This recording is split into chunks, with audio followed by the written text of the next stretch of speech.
Okay, everybody, my name is Win Win, and I'll be doing my AP US Government Dual Federalism versus Cooperative Federalism project, and I'm here with my nephew. Your name is my nephew Oliver, and I'll be showing 2 cake models that I've baked so far. So first things first, Oliver, I'm going to show you the Cooperative Federalism cake. Okay, so the Cooperative Federalism cake is there's 2 types of government.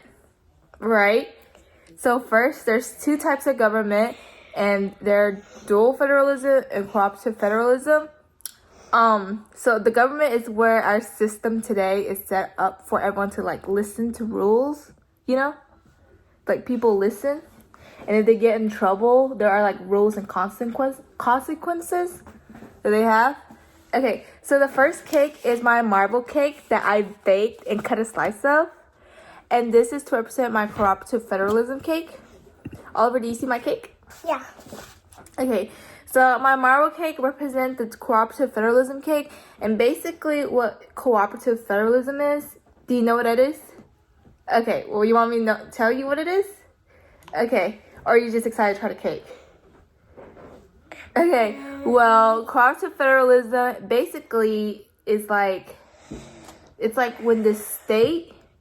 So we're in the state of Tennessee, okay? And the national government, which is the entire United States, that's when they both work together and they share powers. You know? Yeah, last time I was learning about the Dominican Republic. Oh, okay. Even the Democratic Republic. That's so cool. Yeah. So this is to represent the government, the United States central government and the states government. So we can say the pink one is the national government and the white is the state government. Do you want to try it? Here. Oh gosh. Okay, you can try some of the cake. Okay, while you try some of the cake, I will explain to you more about it. So they both work together on issues and programs. So some programs that I may work on is like social welfare programs, which is programs for food distribution, when they give out food all over, and they give out money for the food. Sometimes the government does that as long as the states, they both give money out so you can buy food and stuff. Yeah. Okay, and another good one would be school. Sometimes the government helps the state government with school rules and policies and how they run schools and education, Okay, more stuff, more examples that they do with cooperative federalism may be work, when people go to work, when your mom goes to work. And there's a number of hours they work or wages and stuff. So that's all states. But sometimes the government is involved too between the lines. So that's when they work together. Tastes good. It tastes good. Okay. Do you want to know why cooperative federalism is really good? Okay. So cooperative federalism is really good because it kind of stops the national government and state government from fighting with each other or arguing, because sometimes they both are 2 different people and they want to get their ideas through.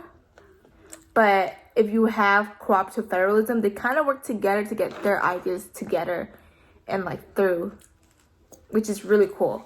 Wow. Which is more the friendly team version of a type of government, which is why cooperative federalism may be more friendlier than dual federalism.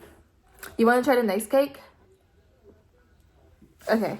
So the next cake will be my dual federalism cake. It will be a representation model of it. At the end of the video, we could definitely tell that I'm not suited out for baking, which is totally fine.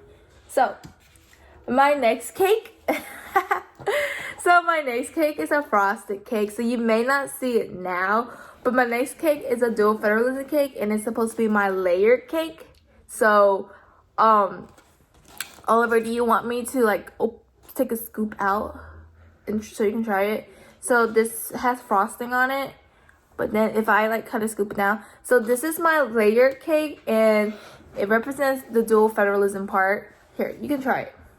So the state government and the federal government, they both run things and they both tell people what to do, but they don't work together.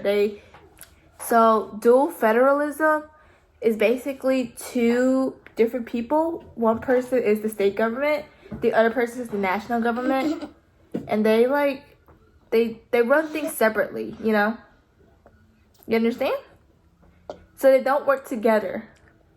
And sometimes this is really hard for them because one person may want another thing and the other person may not agree. So they might end up arguing. So a common example in like dual federalism, do you know that the national government can declare war only?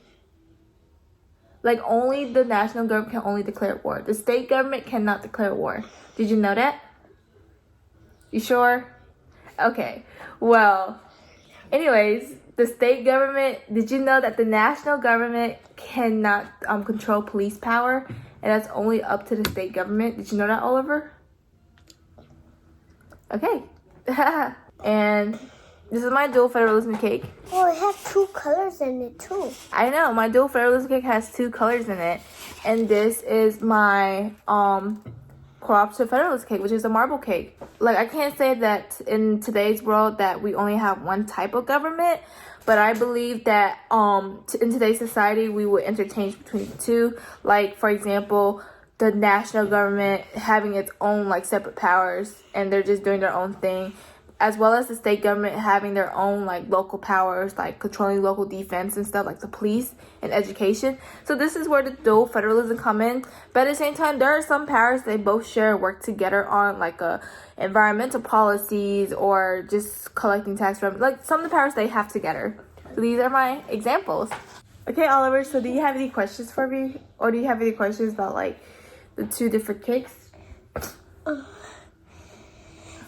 Which government is better? I honestly don't know because I feel like, okay, when you say better, what do you mean? I mean that which one's better to be lucky in school? To like rule school? Yeah. I will say the dual federalism because dual federalism separates their powers. And school and education is reserved only to the states.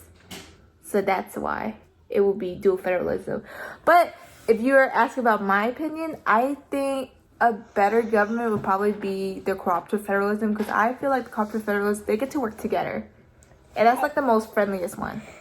Well, I think that one's better because it looks nice. Wait, you like this one better because it looks nice? Yeah, it has two different colors. So you like dual federalism? Yeah, because they have red and white. Okay, cool. So this is the end of my video, and I got the opportunity to explain the difference between dual federalism and cooperative federalism and show like two different models to my nephew, Oliver. And yeah, that's all.